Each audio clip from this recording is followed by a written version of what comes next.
के रजिस्टर लगाते हैं पुल अप,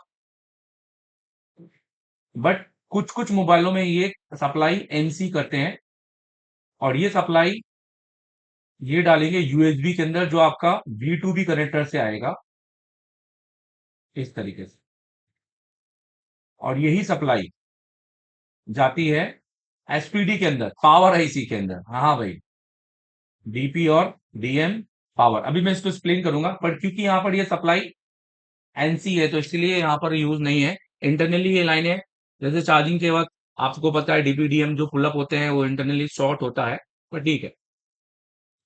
तो आप देखिए यहाँ पर मैं आपको दिखाना चाहूंगा, ये देखो, जब हमने यहाँ पे बात किया है 1 नंबर और 24 नंबर, इसका हो गया वी चार्ज 50-25 टोटल, ये वोल्टेज के कैपेसिटर झेलने की कैपेसिटी लगी हुई है, और ये 2 पे पावर सेलेक्ट है और 3 पे पावर गुड है, जो कि एक्चुअल में यहाँ पर डीपीडीएम के जैसे यूज किया जा रहा है, बट यहाँ एनसी है। अभी ये डीपीडीएम अगर होता भी ना, तो ये देखो, नोटिस करो, ये आपका कनेक्टर से आ रहा है, दिख रहा है आपको, और ये ये देखो, ये पावर आईसी के अंदर इन कर रहा है। तो जनरली एमपीके के अंदर ये कहा जाता है, सीपीयू के अंदर जाता है, कॉलकम के अंदर सीपीयू के अंदर जाता है, पर एमटी एसपीडी के अंदर ये जाता है पावर आईसी के अंदर, बिल्कुल। सो अगर आपका स्लो चार्जिंग आ रहा है या पोर्ट नहीं बन रहा है, तो आपको यूएसबी डीपी की डीपीडीएम की लाइन सीपीयू से ना देखकर पावर आईसी से देखनी है, बात करें तो एसपीडी के अंदर, ठीक है। तो यहां पर हम इसके पॉइंट भी बनाएंगे, क्या क्या हम पॉइंट बनाएंगे। अब जैसे ही इसके अंदर बी बस एंटर करेगा, इसका पीएमआईडी बनेगा, ये तो सबको नॉलेज कॉमन है, 5 वोल्टेज, ठीक है। पीएमआईडी के बाद में इंटरनली यहाँ पर एक 5 वोल्टेज जनरेट एलडीओ, क्योंकि ये बनता था power select via power select 10K का रजिस्टर के साथ, बट यहाँ इंटरनली होगा क्योंकि पावर सेलेक्ट को यूज नहीं किया गया है। तो इंटरनली यहाँ पर एक 5 वोल्टेज बनेगा वीएलडीओ पर, और वीएलडीओ बेसिकली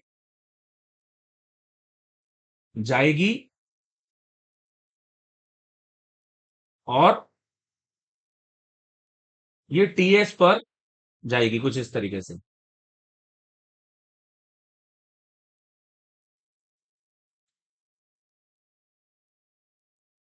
ये देखिए, कुछ इस तरीके से टीएस पर जाएगी,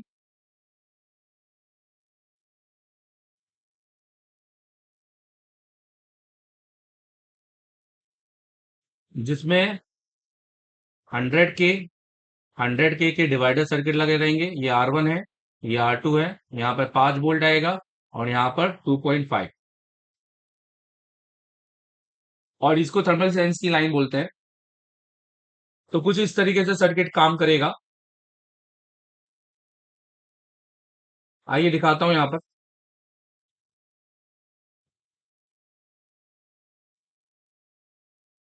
देखिए।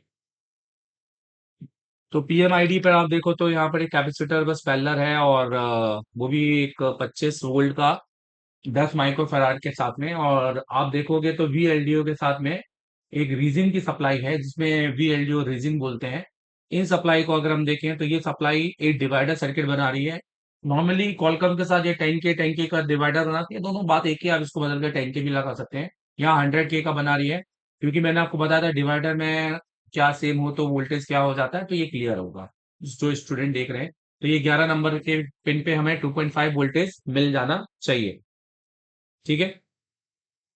तो जैसे ही ये एलडीओ बनता है, तो एलडीओ के बाद स्विचिंग जनरेट होना चालू हो जाती है, क्योंकि देखो, इसका ना एक प्रोटोकॉल है, एक सीक्वेंस है, जो बहुत कम लोग बताते हैं, कि सबसे पहले बी बस, उसके बाद पीएमआईडी, हाँ, फिर पावर सेलेक्ट के बाद बनता है वीएलडीओ, वीएलडीओ के बाद होती है स्विचिंग, बूट, और फिर बीपीएच, कुछ इस तरीके से बेसिकली एक सीक्वेंस बनता है बीक्यू का।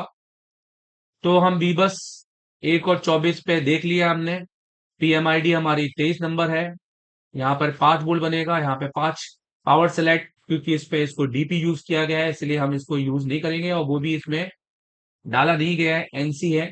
वीएलडीओ 5 वोल्ट बनेगा, स्विचिंग पर 3.6 से 4.2 वोल्टेज बनेगा, बूट पर 8 बनेगा, और बीपीएच पर 3.6 से 4.2 वोल्टेज बनेगा। कुछ इस तरह का सीक्वेंस होगा। ठीक है।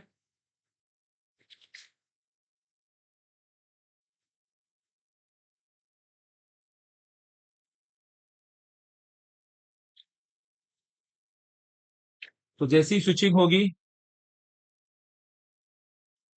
होगी कॉइल के माध्यम से, ये एसपीडी के अंदर, इसको हम कहते हैं secondary power supply, be back के अंदर जाएगी, और रिवर्स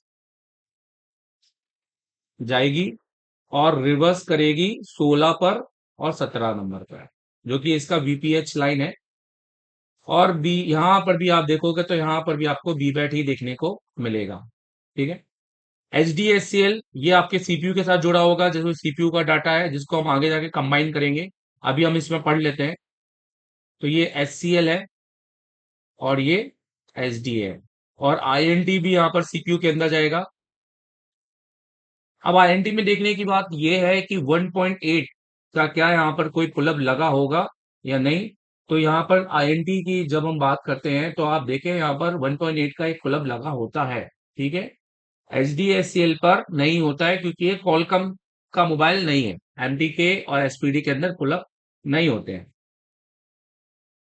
यहाँ पर लगा होगा, और यहाँ 1.8, आप इस पुलअप को 110 के का भी लगा लोगे तो भी आपका काम हो जाएगा।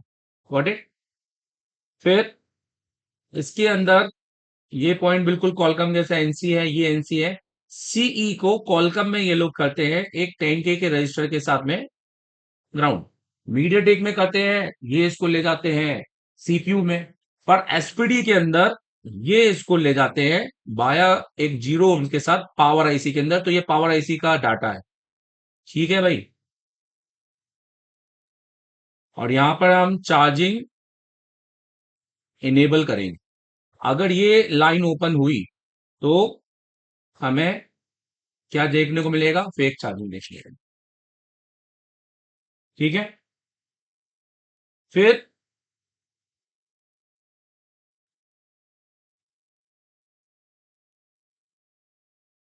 QON जो है, ये इसकी पावर की सप्लाई होती है। QON पर हमें आपको उतने ही वोल्टेज मिलने चाहिए जितने पावर की पे मिल रहे हैं। इसके साथ में कुछ इस तरह के सप्लाई होती है, इस तरह का एक डायोड होगा, और इस सेट के अंदर 2 डायोड लगे हैं। ये पीएम के अंदर जाएगा, जहां से वोल्टेज ड्राइव करेगा, और ये पावर की है। तो यहां पर आपको उतने ही वोल्टेज मिलने चाहिए जितने आपको पावर की पर मिलेंगे। तो ये भी मैं आपको दिखा देना चाहता हूं।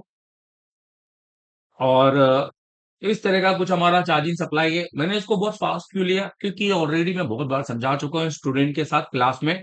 हमें मेन डिटेलिंग करनी है पावर का डाटा और सीपीयू का डाटा की, जिससे ये हम सारी चीजों को कंबाइन करेंगे, और लास्ट में एक अपने पॉइंट बनाएंगे कि हमें ये पॉइंट सीक्वेंस में कब कब चेक करना है। तो ये हम जरूर पॉइंट बनाएंगे। ठीक है। अब आप यहाँ पर पहले बीक्यू का डाटा अगर हम सिर्फ देखें, तो देखो, 1 2 नंबर, 1 और 24 नंबर तो क्लियर हो गया। ये हमारा ओबीपी प्लस पावर आईसी में जा रहा है, 0 ओम्स के रजिस्टर डिडक्शन के साथ। पावर सेलेक्ट और पीजी यहाँ पर एनसी है, क्योंकि डीपीडीएम ने इसको यूज नहीं किया है। अगर होता तो पावर सेलेक्ट बकायदा आपके एक 10K के रजिस्टर के साथ आपके रीजन को क्लियर करता। और भी कई जगह जा सकता है, जिसको हम चेक करते हैं। फोर्थ स्टेट होता है, जो कि आपकी आरजीबी एलईडी लाइट जलाता है, जो कि यहाँ पे एनसी है। 5 SCL HD आप देखो तो 0 ओम्स के रजिस्टर के साथ में सीधा आपको सीपीयू के अंदर घुसाया होगा इसके अंदर।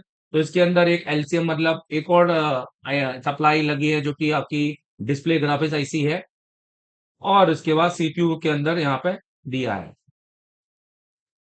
ठीक है। तो ग्राफिक्स आईसी और ये दोनों साथ में दो दी है I2C के साथ, और आईएनटी, ये तीनों आपका।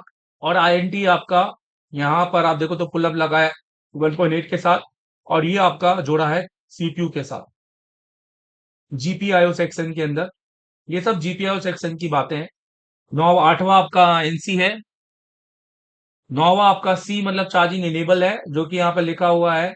जैसे यहाँ लिखा है ना, सी इक्वल जीरो, मतलब अगर ये लो रहेगा तो इनेबल होगा, और अगर ये लो नहीं रहा तो ये डिसेबल हो जाएगा। मतलब यहाँ रजिस्टर लगा होना जरूरी है 10K का, प्लस ये जीरो ओम्स के साथ में ये सप्लाई जाएगी इसकी पावर आईसी के अंदर।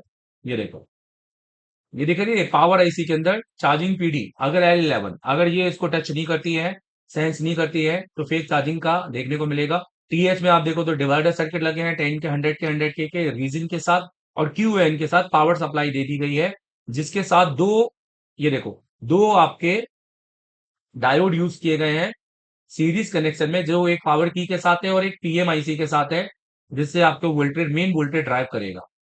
और एक 1K का रजिस्टर लगाया है आगे। ठीक है। अब वी बैट को डायरेक्ट बैटरी से जोड़ा गया है, प्लस वीएस वाईएस आपका आउटपुट की स्विचिंग के साथ में जुड़ा हुआ है। और स्विचिंग के साथ आपको देखो वीएसटी के साथ आप देखो तो यहाँ एक चीज और देखने की बात है कि यहाँ पर एसपीडी के बीक्यू के अंदर 8 वोल्टेज जब आप देखोगे इस कैपेसिटर में, तो 6 से 8 जो आपके बूस्ट होंगे वोल्टेज, उसमें आपको जीरो ओम्स का एक रजिस्टर भी लगाया है। तो इनकेस ये रजिस्टर ओपन हो जाए तो भी फेक चार्जिंग देखने को मिलेगा। मतलब ज्यादातर मोबाइलों में एक कैपेसिटर क्या आता होता है ना, डायरेक्ट होता है ना। हाँ, मैंने ये कैपेसिटर डाला नहीं है। अगर मैं कैपेसिटर को डालूं,